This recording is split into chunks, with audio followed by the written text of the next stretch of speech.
Welcome to Strategy Saturday. I'm Charles Carillo, and today we're going to be discussing renting out your multifamily property, what you need to know. When renting out a multifamily property, there are several considerations and responsibilities for the property owner.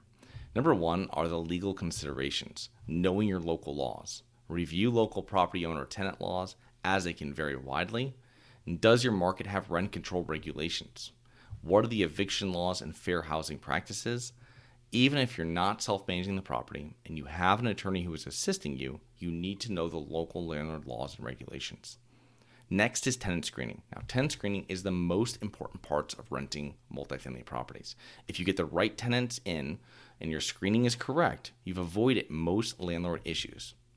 What are the tenant requirements you are setting? What is the minimum credit score you're accepting? Minimum income requirements. Will applicants with criminal records be considered?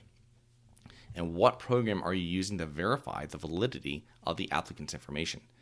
Now, many years back, we never used any type of program for verifying the applicant's information, but since COVID, there's been a huge spike in fraudulent rental applications, and several programs and services will verify the applicant, their information, and their employment. We used to just run a credit check and a background check, but now you have to go really in depth and verify that the income is correct. Creating a lease agreement. Now, you can find lease agreements online. We sell state-specific property management forms in our store at syndicationsuperstars.com, but it's always important to have your attorney review them beforehand. Going forward, security deposits. How much of a security deposit can you collect, and how are you going to handle your tenant security deposits? Where are you allowed to store those security deposits, and how soon do you need to return the security deposit after a tenant moves? Now, states have very specific rules regarding security deposits, and you must understand and follow these laws when you're handling them. Number two is financial considerations. How much are you renting the units for, and how are you arriving at this rental amount? Are the rent comparables you're reviewing from nearby properties of the same vintage and condition? And who is going to be renting the units? Will you be renting the units yourself, or will someone else be renting them for you? And how are you marketing the units for rent?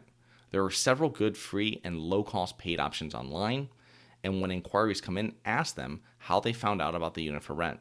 Now, I found this varies widely between region to region. So in one area, one state, one property we use Zillow a lot. It's huge, and we don't really get anything on apartments.com. And literally a state away in a different market, it is the opposite. So you really have to try where your property is, and you have to really experiment with what's going to work best. And then when you're renting again, you take this information and you'll know exactly where you're going to spend your time and your money to rent that property as soon as possible. Now, if you're not renting the units yourself, how will that person or company be compensated? And are they only paid when the unit is rented, or also when the tenant renews? Third is property management. So you have the unit, it's been rented. How are you collecting rent? And how are you handling tenant issues and inquiries?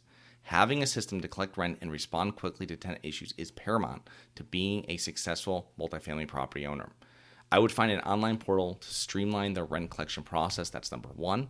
And there are some very technical ones out there, but if you just have a small portfolio and you can find one that's a simple one that will just help with rent collection, that's really what you need at this point.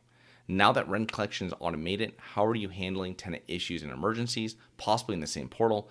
But handling emergencies is really important. I really want to talk about this because, yes, you might be able to have a portal that's going to submit in inquiries, and you're going to get these inquiries out the other side that say something is broken in someone's apartment and it needs to be looked at.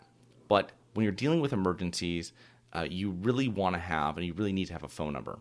And I try to avoid any kind of texting. So if people are putting in inquiries, have them put it through the portal. Okay. But when you are having emergencies, you want to let people know that there is a phone number available 24/7 for emergencies. And this is for them, but it's really for you. I mean, if a pipe bursts at one of my properties, I want to know as soon as possible. I don't want them to submit a ticket online. I don't want them to text me. I want them to call the number that's going to ring possibly my handyman's number at the same time as mine, which is the best situation, and maybe another third person if I had a partner or something. But I want someone to know immediately that there's an issue at that property. Now, it's important that you always respond to tenants promptly, 7 days a week. If there's an issue, respond and let them know you've received their message. If it's not urgent, you can tell them that you'll reach out on the next business day. Open lines of communication with your tenants and fast responses while quickly resolving issues are key to keeping your good tenants in your property and becoming a successful landlord. Now, I hope you enjoyed. Please remember to rate, review, subscribe, submit comments and potential show topics at globalinvestorspodcast.com. If you're interested in actively investing in real estate, please check out our courses and mentoring programs at syndicationsuperstars.com. That is syndicationsuperstars.com. Look forward to 2 more episodes next week. See you then. Have you always wanted to invest in real estate but didn't have the time, didn't know where to find the deals, couldn't get the funding, and didn't want tenants calling you? Since 2006, I've been buying income-producing properties in great locations that provide us with consistent passive income while we wait for appreciation in the future and take advantage of tax laws while we're waiting. And unlike your financial advisor, we invest alongside our investors in every property we purchase. Check out investwithharborside.com. If you like the idea of investing in real estate, if you like the idea of passive income, partner with us at investwithharborside.com. That's investwithharborside.com.